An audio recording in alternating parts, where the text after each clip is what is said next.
historia.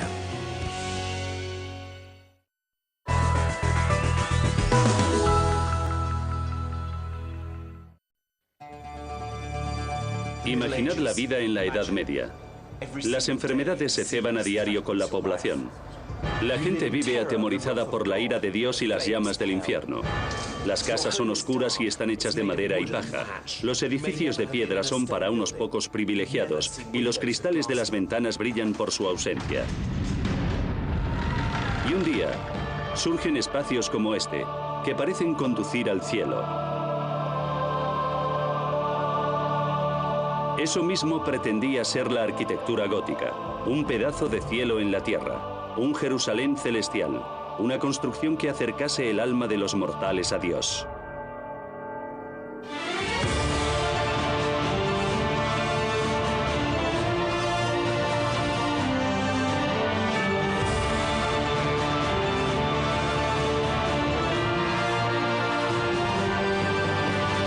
Edificios que han dado forma a Gran Bretaña, los rascacielos de la Edad Media.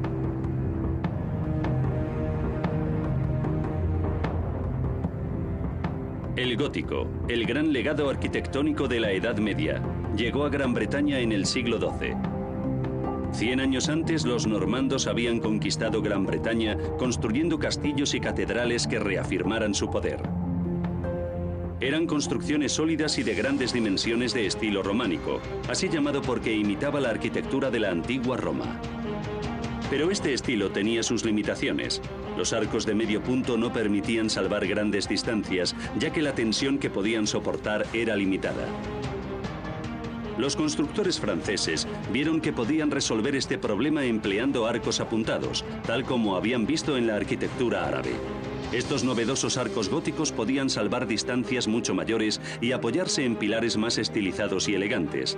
También permitían construir bóvedas más altas, ligeras y de mayor diámetro, y abrir grandes ventanales en los muros que arrojaran luz a raudales.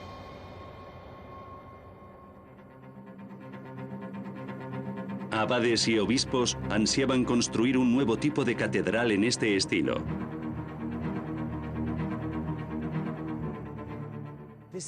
El arco apuntado u ojival permitió dar a estos edificios una inusitada sensación de espacio e hizo posible que la luz del Señor los bañara por completo. El gótico se extendió rápidamente por Inglaterra, Escocia y Gales, convirtiéndose en el estilo predominante en Gran Bretaña durante 300 años. El desencadenante de esta revolución arquitectónica se produjo en el año 1174, cuando un incendio acabó con el ala oriental de la Catedral de Canterbury. Allí mismo, tan solo 4 años antes, Thomas Becket, arzobispo de Canterbury, había sido asesinado por la Guardia Real. Los monjes ordenaron construir un sepulcro para sus restos y al poco tiempo empezaron a llegar decenas de miles de peregrinos para rezar ante él. La enorme riqueza que aportó esta peregrinación continua permitió financiar un ambicioso proyecto de reconstrucción. El prior de Canterbury contrató al arquitecto más conocido de la época, Guillaume de Sens. Él era el máximo representante del nuevo estilo gótico. Uno de los monjes de la catedral, Gervasio de Canterbury, dejó constancia de la admiración que le causaba su obra. Los nuevos pilares eran 3,5 metros más largos. Los antiguos capiteles eran lisos. Los nuevos están cubiertos de exquisitas esculturas. El antiguo techo era de madera y estaba decorado con magníficas pinturas. Ahora hay una bóveda de piedra de bellas formas. Mientras Guillaume de Sens trabajaba en el techo abovedado de su obra maestra, se produjo una fatal tragedia. De repente, el andamiaje cedió bajo sus pies y se precipitó al vacío entre cascotes de piedra y madera, desde los capiteles de la bóveda superior, es decir, 15 metros. Perdió la vida mientras trabajaba para levantar el primer edificio gótico de Gran Bretaña.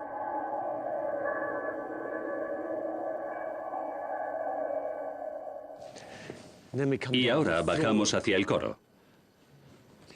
Aquí tenemos la bóveda de mayor tamaño del templo, en el crucero oriental.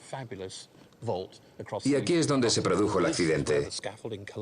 Guillaume de Saint cayó desde allá arriba y quedó malherido. Tuvo que ser una catástrofe. Lo fue, porque él era quien dirigía todo el proyecto. ¿Qué pasaría si no podía continuar? Es como si Norman Foster se cayera desde lo alto de la Torre Gherkin, ¿no? Algo así.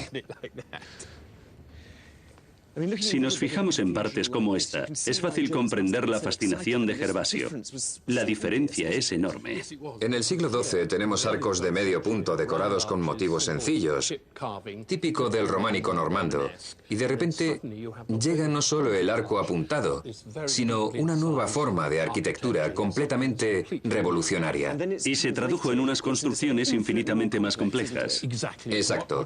Lo que llama la atención en el ala oriental de la Catedral de Canterbury son esos magníficos abovedados, tanto los de las naves como los de la zona superior, y era la primera vez que hacían bóvedas de este tamaño. Lo más importante es que lo que tenemos ante nosotros supuso el nacimiento del gótico. En Inglaterra, sí.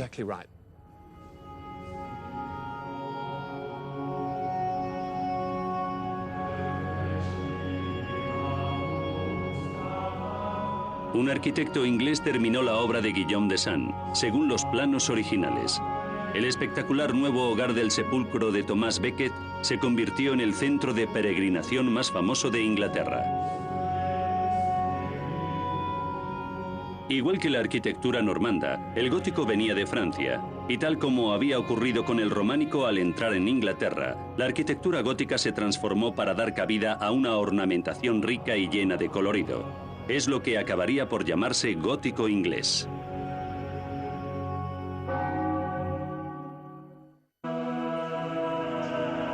Los siglos XIII y XIV fueron una época de opulencia en Inglaterra. Gran parte de la riqueza se concentraba en manos de la Iglesia, que se lanzó a la construcción de templos. En total se levantaron más de 10.000 parroquias, iglesias y catedrales góticas. Era una enorme industria que empleaba a miles de canteros, herreros y cristaleros. Las mazas y los cinceles no paraban de repicar en pueblos y ciudades de todo el país. Si la arquitectura normanda se había anglicanizado, el gótico no iba a ser menos, y pronto empezó a mostrar sus propios rasgos distintivos.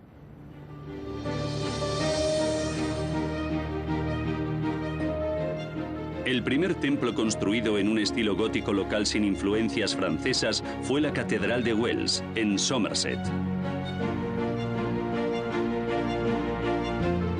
La catedral habría de maravillar tanto a propios y extraños. La vida en la tierra no era más que una preparación para la vida tras la muerte, y esta inmensa catedral brindaba la posibilidad de la salvación. Con una catedral así, el cielo estaba ganado. Se emplearon miles de toneladas de piedra caliza de Somerset y mármol de Purbeck para construir estas exquisitas arcadas. Para nosotros, una catedral es un espacio público abierto a todo el mundo, pero en el siglo XII era una máquina de orar dirigida por profesionales. Una catedral en la Edad Media no era igual a como la vemos hoy. Estaba dividida en dos partes, la nave destinada al vulgo, que no tenía sillas, y la parte más oriental, donde se situaba el coro, que era como una iglesia dentro de la catedral. Esta era la parte más bella del templo, donde más decoración había. Era el receptáculo en el que los sacerdotes entraban en contacto con Dios.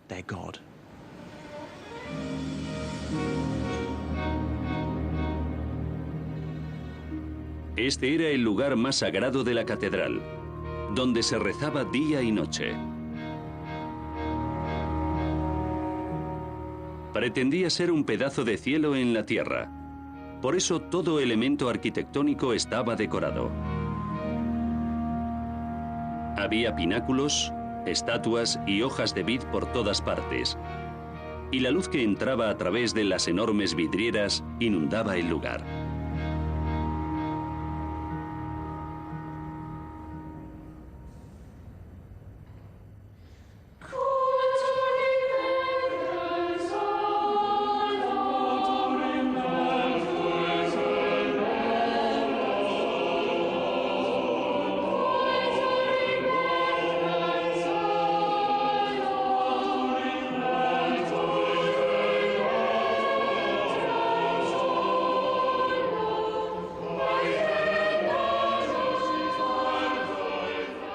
Mientras que todo esto estaba reservado a los sacerdotes, en el exterior había algo igual de impresionante para la gente de a pie.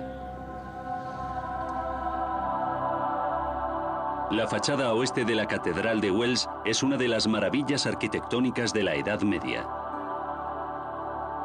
Es la historia del mundo tallada en piedra. Se trata de un conjunto de más de 300 estatuas, algunas de ellas de hasta 2,5 metros, coronadas en la cima, a 60 metros del suelo, por una imagen de Cristo. En el siglo XIV, el impacto visual tenía que ser aún mayor, porque se había blanqueado la piedra para pintarla en tonos rojos, verdes, amarillos y azules. Por este motivo, este estilo se conoce como gótico decorado. Una fachada como esta no nos la encontraríamos en otra parte de Europa. Es típicamente inglés, como si fuera a papel pintado. Eso es lo que pretendían. No querían que quedase ni un centímetro cuadrado de fachada sin decorar. Ni un centímetro cuadrado. El Papa Gregorio dijo que la arquitectura era como un libro para el pueblo, y eso es exactamente lo que tenemos aquí, porque cuenta una historia. Cierto. Tenemos figuras del Antiguo Testamento, del Nuevo Testamento, gente de todos los estratos sociales, reyes, obispos, papas, profetas. Es la historia de la humanidad. Y además de la historia terrenal, habla, como no, de la muerte y el más allá. Por eso, a lo largo del friso superior, están representadas imágenes de gente que sale de su ataúd o de la tierra directamente. Son figuras desnudas y cada una de ellas está en posición distinta. Nos está hablando de la resurrección.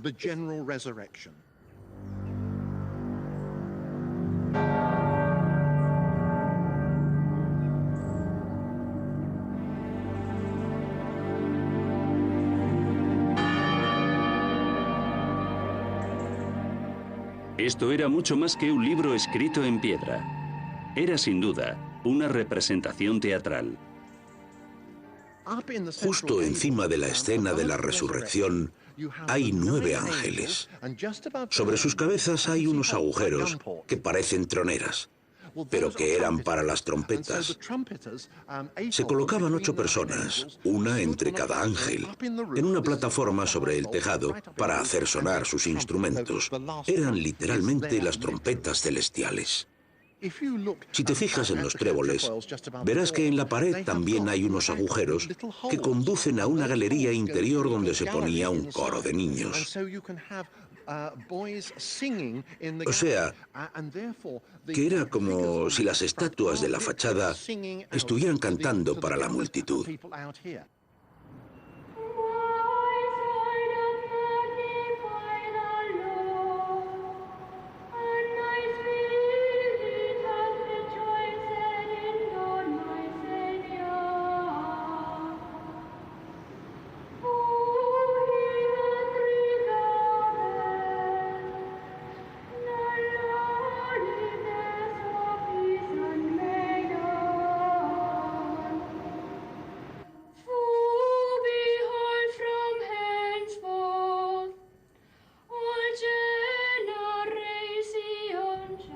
La fachada oeste era un extraordinario telón de fondo para las ceremonias públicas que se celebraban en la catedral. En un mundo en el que muy poca gente sabía leer, este conjunto arquitectónico hablaba del lugar de cada uno en la sociedad y de cómo había que ganarse el cielo.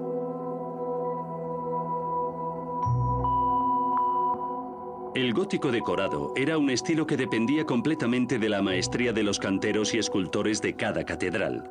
No conocemos los nombres de la mayoría de ellos, pero basta con echar un vistazo alrededor para darse cuenta de que tenían una imaginación y una técnica excepcionales. Algunos afirman que esta cabeza es un retrato del cantero mayor de la catedral, Adam Locke, el artífice de la fachada oeste que, sin embargo, murió antes de que se terminara. Las magníficas esculturas del interior de la Catedral de Wells no solo son de temática cristiana, sino que reflejaban escenas de la vida cotidiana en las que los peregrinos pudieran verse reflejados. Este hombre roba las uvas de su vecino, pero recibe un golpe en la cabeza como castigo. Este otro de aquí tiene un terrible dolor de muelas. Pero el gótico decorado no se quedaba solo en detalles superficiales. En la Baja Edad Media se construyeron algunos de los grandes hitos de la ingeniería de nuestra historia.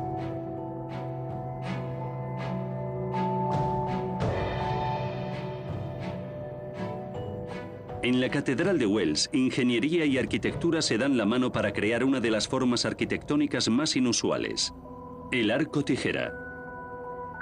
Se construyó hacia finales del siglo XIV para evitar que se desmoronase la torre del crucero. La solución es un insólito ejercicio de arquitectura. Dos arcos góticos apuntalan los pilares que sostienen la torre central, uno de ellos al revés.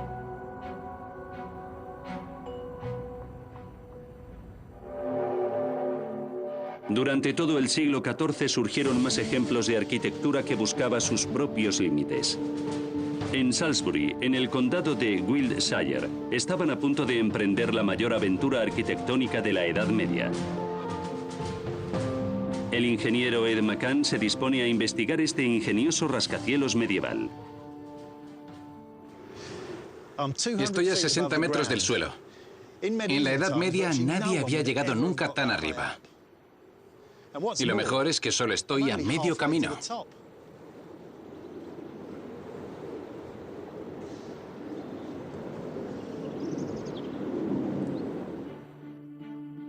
Con sus 120 metros de altura es el edificio medieval más alto del mundo. Y bien pudo haber terminado en catástrofe. Los rascacielos de Nueva York se construyeron sobre roca. Aquí, 600 años antes, levantaron este espectacular rascacielos sobre una tierra pantanosa con unos cimientos de tan solo 120 centímetros. Mientras que algunas catedrales, como la de Wells, se construyeron a lo largo de varios siglos, esta se terminó en 38 años. Requirió 60.000 toneladas de piedra y cientos de obreros que trabajaban día y noche. Los ingenieros de hoy en día dependemos de ordenadores y maquinaria pesada. De ahí que mi admiración por esta obra sea aún mayor. Curiosamente, aquí tenemos una muestra del material que utilizaban entonces. Solo en el chapitel de esta torre hay 5.000 toneladas de piedra. Imaginaos lo que tiene que costar subir todo eso hasta aquí. Y esta era la maquinaria de la que disponían, una enorme rueda de hámster. Con esto se las arreglaban para subir todas las piedras. Primero había que bajar la cuerda hasta el suelo y se ataba a un soporte donde se ponía la piedra. La cuerda se va enrollando al eje a medida que la rueda gira y hace subir la carga. Para mover la rueda, suponemos que lo hacían entre 4 personas, que se colocaban en la parte exterior y la hacían girar ayudándose de brazos y piernas.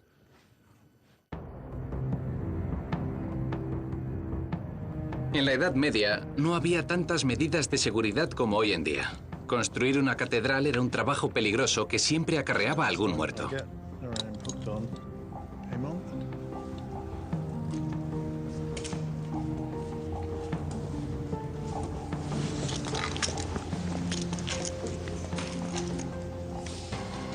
Al subir por este antiguo andamiaje de madera, tengo la sensación de estar ascendiendo a los cielos. Esta torre era 25 veces más alta que una casa de la época.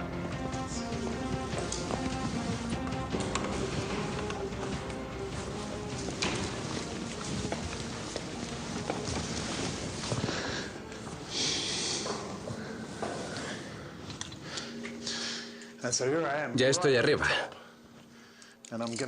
Esa portezuela de ahí es la que conduce al tejado. Vamos allá. Estoy a 120 metros de altura, en lo más alto de la Catedral de Salisbury. Y lo único que me separa del mundo exterior es un minúsculo candado y 5.000 toneladas de piedra. Me lo voy a guardar en el bolsillo y a ver qué hay ahí fuera.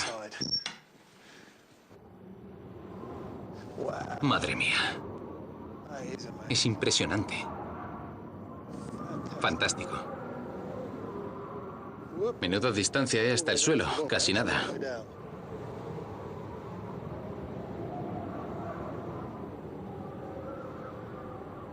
Una vez puestas todas las piedras, solo faltaba darle el toque final.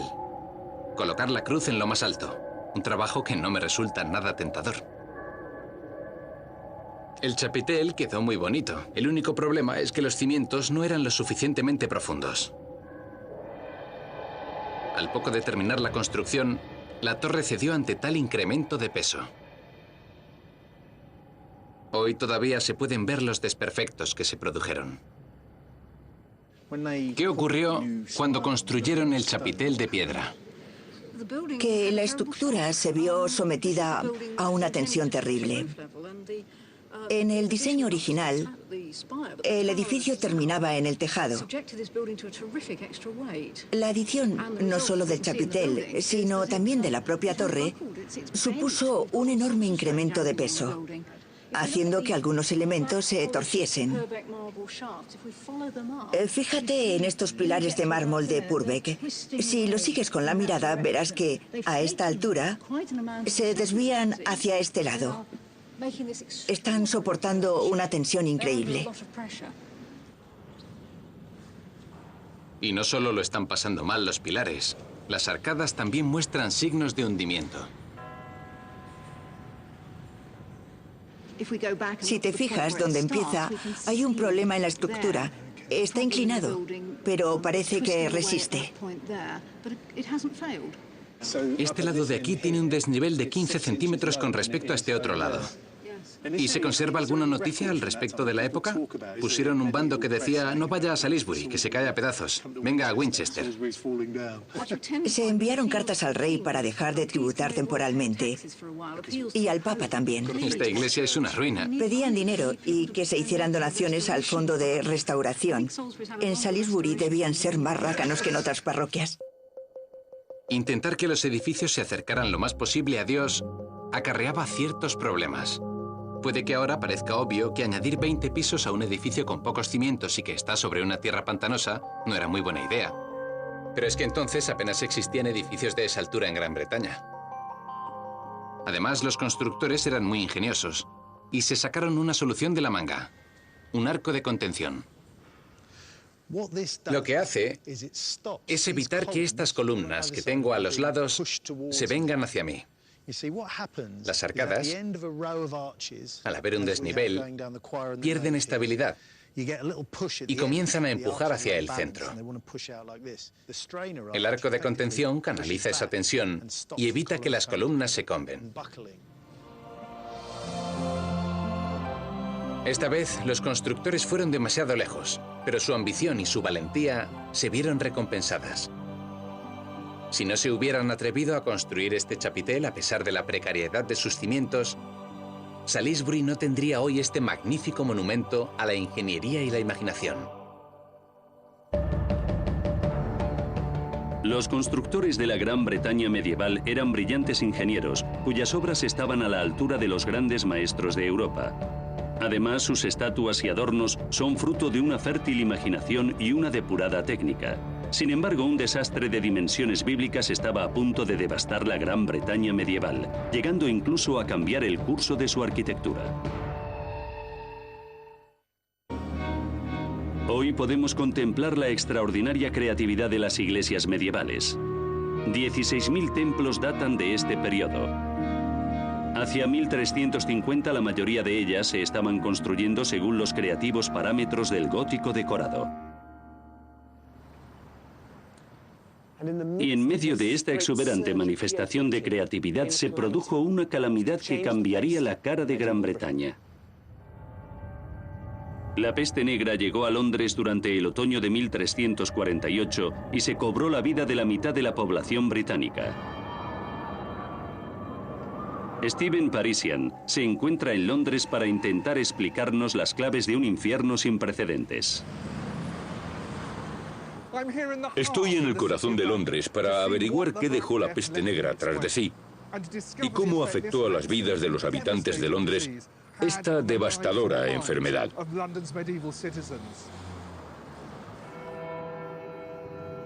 También me propongo descubrir cómo se hizo frente a la crisis. En solo 18 meses, más de 40.000 londinenses sufrieron una muerte rápida y agónica. Aparte del pánico que se apoderó de la población, surgió el problema de dónde enterrar a tantos muertos. La solución se encuentra aquí. Bajo mis pies, en Charterhouse Square, hoy un pequeño parque urbano, yacen los huesos de miles de víctimas de la peste negra. Este fue el mayor cementerio de emergencia creado para hacer frente a la crisis. En los peores momentos, se llegaron a enterrar 200 cuerpos al día en fosas comunes. 200 cuerpos. El hedor tuvo que haber sido insoportable. Pero ni siquiera los cementerios de emergencia daban abasto y hubo que vaciar antiguas tumbas para dejar sitio a los que acababan de morir. Pero, ¿qué hacer con los huesos de los esqueletos que hubo que desenterrar?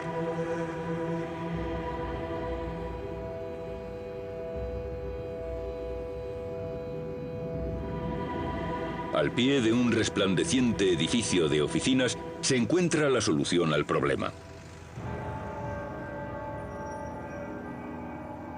Esto que vemos aquí es un osario, un edificio concebido para albergar los huesos que se exhumaban de los cementerios. Durante la peste negra, se acumularon aquí miles de esqueletos. Lo más seguro es que esto solo represente una parte de los huesos que albergó este edificio. En el osario se guardaban los huesos, y justo encima había una capilla. Y había un sacerdote que oficiaba misas por las almas de los fallecidos y por los esqueletos que almacenaban en el sótano. O sea que estar cerca de la iglesia era tan importante en la vida como en la muerte. Era de una importancia capital que los restos de una persona estuvieran en un lugar consagrado, porque si no, la gente en la Edad Media creía que los demonios devolverían esos huesos a la vida y que se dedicarían a sembrar el caos y la destrucción entre los vivos. El pánico se apoderó de toda la población. Si había algo peor que una muerte dolorosa, era la posibilidad de sufrir eternamente en el infierno. Si uno no dejaba todo arreglado, su alma no se salvaría. Por eso se escribían testamentos a toda prisa. Sorprendentemente, algunos de ellos aún se conservan hoy en día, permitiéndonos vislumbrar el terror que sentía esa gente. ¿Qué cuentan estos documentos? El primero está firmado por Gerard, un armero que hace una donación a la capilla del cementerio de emergencia de Charterhouse. O sea que está dando dinero a la capilla que cuidará de las almas de los que mueran por la peste. Este de aquí es una tal Matilda Advai. Sí. ¿Qué es lo que cuenta? Este tiene especial importancia porque es de una persona de clase alta. En el año anterior a la plaga, tenía una riqueza de 10 libras en bienes muebles, que es una suma considerable.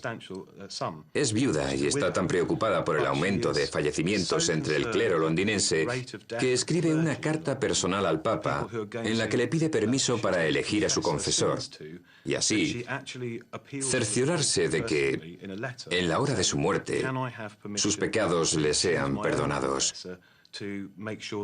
Y la carta recibe una respuesta afirmativa, solo que le llegó 3 días después de haber muerto.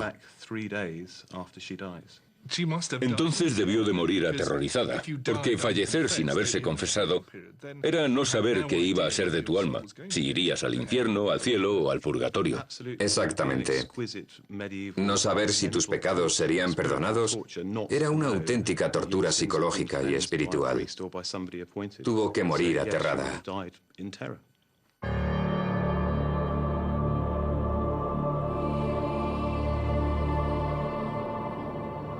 Acabo de darme cuenta de que en la Gran Bretaña medieval, la Iglesia y el clero eran tan importantes en la vida como en la muerte. La peste negra provocó un seísmo que alcanzó todos los rincones de la cultura y la sociedad medievales. Hoy en día, es imposible comprender las profundas heridas psicológicas que la muerte de la mitad de la población provocó en Gran Bretaña. La sensación de trauma nacional debió ser comparable a los años posteriores a la Primera Guerra Mundial. No se levantó ninguna iglesia mientras duró la pandemia, y cuando se volvió a construir, el exuberante gótico decorado que había predominado hasta entonces perdió todo su sentido. Esta es la iglesia de Patchington, en Yorkshire. Es, en mi opinión, una de las iglesias parroquiales más bonitas de Gran Bretaña. Se construyó en solo 50 años, justo antes de que empezara la peste negra. Es el máximo exponente del gótico decorado, tanto que hasta las bóvedas de piedra lucen sus adornos. La iglesia es una celebración de la riqueza y la creatividad de los primeros años del siglo XIV.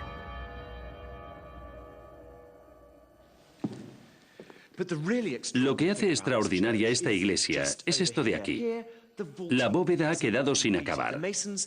Algo hizo que los obreros tuvieran que abandonar su trabajo a medias, probablemente la peste negra.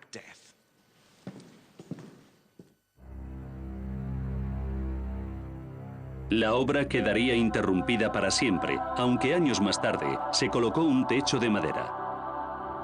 A pesar de la muerte de muchos trabajadores durante la peste negra, cuando pasó la plaga, las parroquias más ricas pudieron continuar con los trabajos.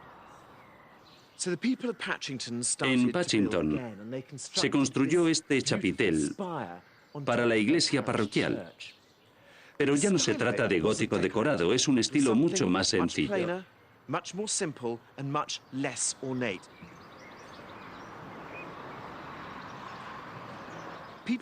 La razón de este cambio de estilo no está clara, aunque para mí hay una explicación bien lógica. Inglaterra estaba conmocionada por la peste negra y ya no querían iglesias tan exuberantes, sino algo más sobrio, que reflejase el sentimiento de luto general.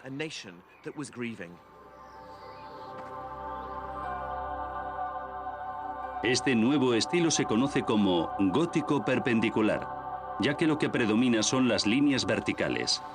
Durante 150 años fue el modelo a seguir en Gran Bretaña y en la época victoriana se produjo en edificios de pueblos y ciudades de todo el país.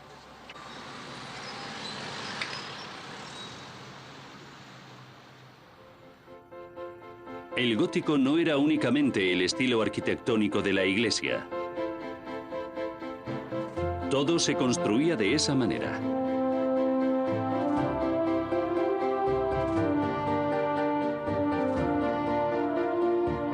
Anna Key se dispone a descubrir las influencias del gótico en la arquitectura secular.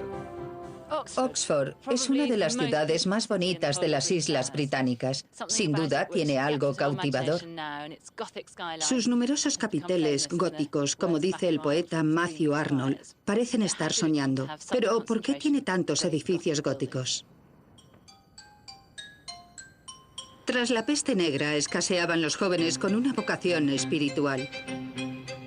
Los sacerdotes no solo se ocupaban de las cuestiones del alma, su educación les permitía ocupar puestos gubernamentales.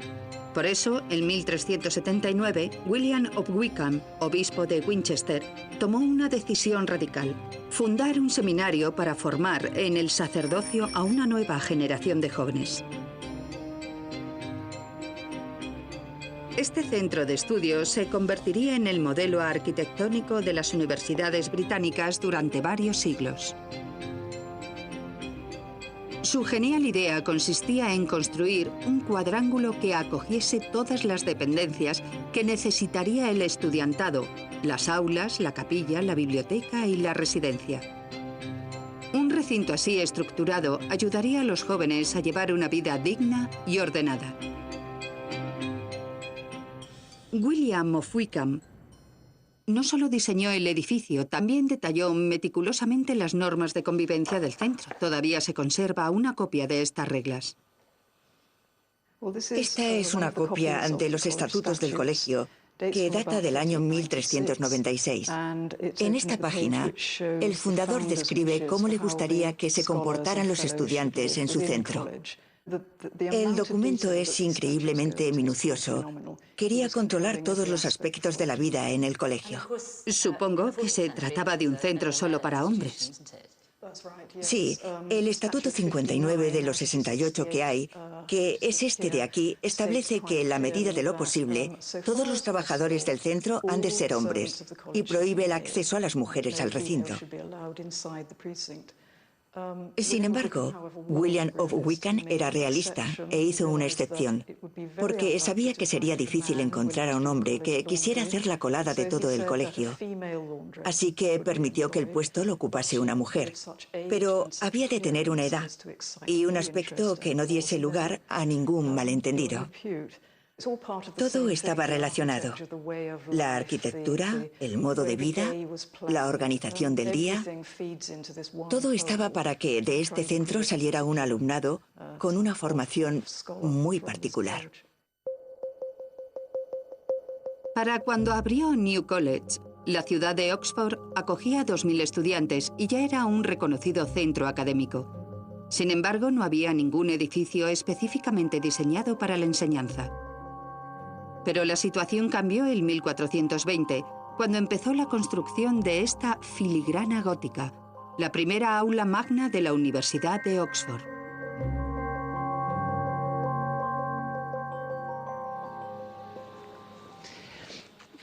Para mí, la Divinity School es el edificio gótico más maravilloso de toda Gran Bretaña, en parte porque no es una catedral. No está asociado con el culto o la religión, cosas que hoy pueden sonar un tanto remotas. Es una enorme clase y contemplarla es, de por sí, inspirador. Esto es gótico perpendicular, el estilo que se había popularizado tras la peste negra. Elegante, simple e inspirador. Muros esbeltos, columnas espigadas y maravillosas bóvedas de abanico. Esta era un aula de teología. Se llevaban a cabo debates sobre religión, pero no se venía a rezar. Aquí la arquitectura gótica se pone al servicio del pensamiento. Las esculturas del techo conmemoran a los mecenas de esta extravagante obra, entre ellos el obispo de Londres e incluso el rey Eduardo IV. Si el gótico es el lenguaje arquitectónico del aprendizaje, esta fue su máxima expresión.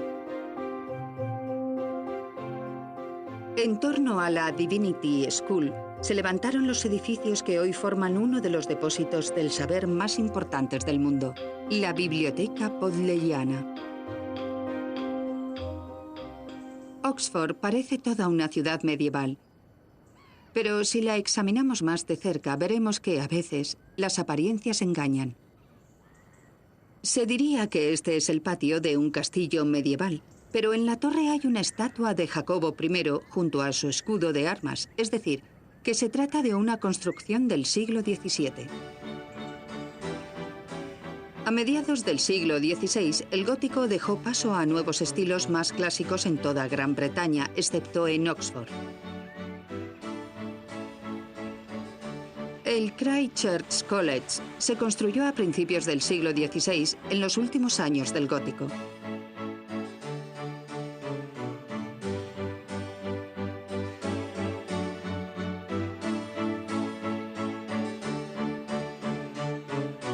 Sin embargo, aquí se siguieron construyendo maravillosas muestras de estilo gótico durante los siglos XVII y XVIII, como este magnífico techo abovedado.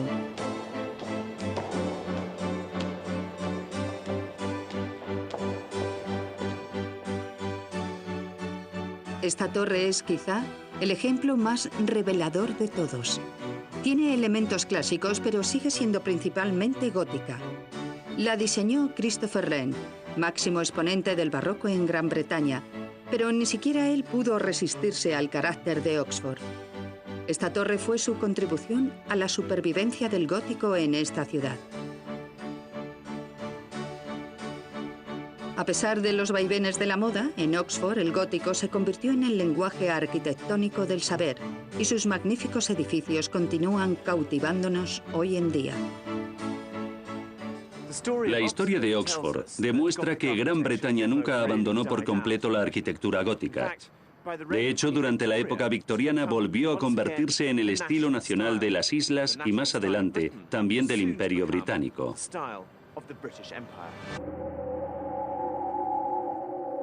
En octubre de 1834 un incendio arrasó el Parlamento británico. El gobierno decidió que el edificio había de reconstruirse en estilo gótico y organizó un concurso para encontrar a un arquitecto capaz de asumir el proyecto. Lo ganó Charles Barry, que propuso un novedoso edificio siguiendo los dictados del gótico perpendicular. Pero en la época victoriana, ¿cuál era el interés de presentar Gran Bretaña al mundo en un estilo medieval? A finales del siglo XVIII el gótico recuperó adeptos por su romanticismo y su capacidad de evocar lo mejor de la Edad Media. Para el promotor del proyecto, la Edad Media representaba la época dorada de Gran Bretaña, un periodo de estabilidad social, jerarquía, riqueza, espiritualidad y pureza arquitectónica. Hoy nuestros representantes entran en el Parlamento a través de un edificio similar a la magnífica capilla de Saint Stephen, de estilo gótico perpendicular. Sus paredes están cubiertas de estatuas de personajes históricos del reino. De aquí se pasa al hall central que, igual que la fachada oeste de la Catedral de Wells, es como una lección de historia tallada en piedra.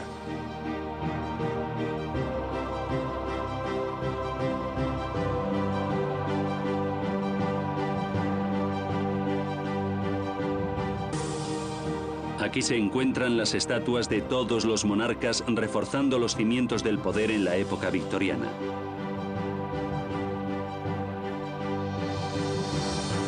Esta extraordinaria lección de historia británica continúa en el exterior del edificio y se puede contemplar desde el Támesis.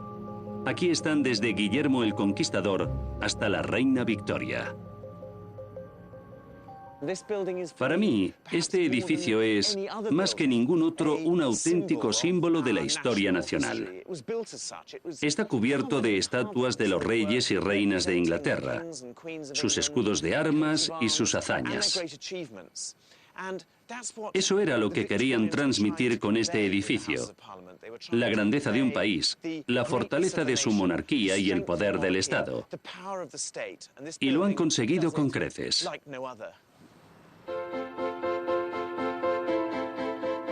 Con las casas del Parlamento, el gótico se convirtió definitivamente en el estilo arquitectónico nacional. Plasmado en estaciones de tren, colegios, ayuntamientos, museos y bibliotecas, el gótico fue el mejor medio de expresión de las ciudades victorianas. Hacia finales del siglo XIX, el gótico perpendicular típico de Gran Bretaña incorporó elementos del gótico francés y de otros países.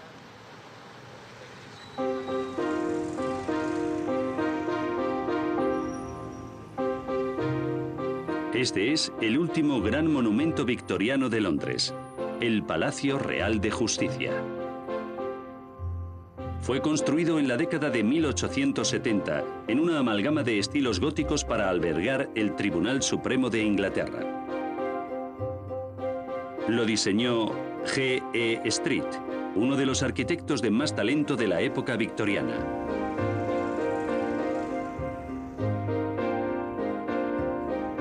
El hall central, de 70 metros de largo y 25 de altura, es de proporciones dignas de una catedral.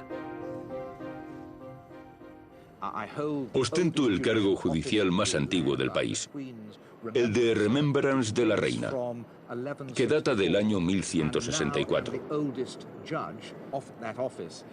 También soy el magistrado de más experiencia de mi departamento.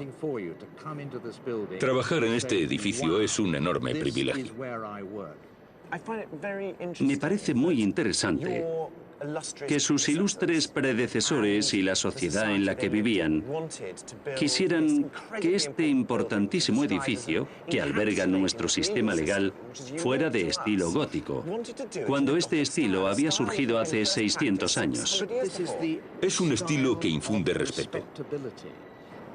Al entrar en este hall, todo el mundo se vuelve igual. Aquí no hay lugar para entradas grandilocuentes. Seas un juez, una estrella de cine o un empresario muy importante. Cuando entras por aquella puerta de allí, te conviertes simplemente en un ser humano. Tiene el mismo efecto que las catedrales góticas. Allí todo el mundo era igual ante Dios. Lo que G.E. Street quería conseguir con este edificio era exactamente lo mismo que pretendían los constructores de las catedrales medievales. Lo diseñó teniendo en cuenta que aquí 18 jueces se encargarían de interpretar la ley.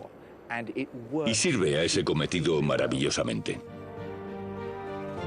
Tanto la cultura como la sociedad del siglo XIX estaban cambiando a una velocidad de vértigo. Por eso, los victorianos recuperaron elementos de la Edad Media que, a sus ojos, era una época social y moralmente estable. La Gran Bretaña medieval fue una fuente de inspiración para el futuro. Gracias a ellos, el gótico se convirtió en el particular estilo que la sociedad victoriana recuperó. Hoy en día nuestras leyes se redactan en edificios góticos, por eso para muchos de nosotros, el gótico sigue siendo nuestro estilo nacional. El legado de la época victoriana que hizo renacer el gótico y el de los constructores medievales que lo inventaron todavía nos acompaña. Hoy en día, estés donde estés en Gran Bretaña, siempre tendrás un edificio gótico cerca.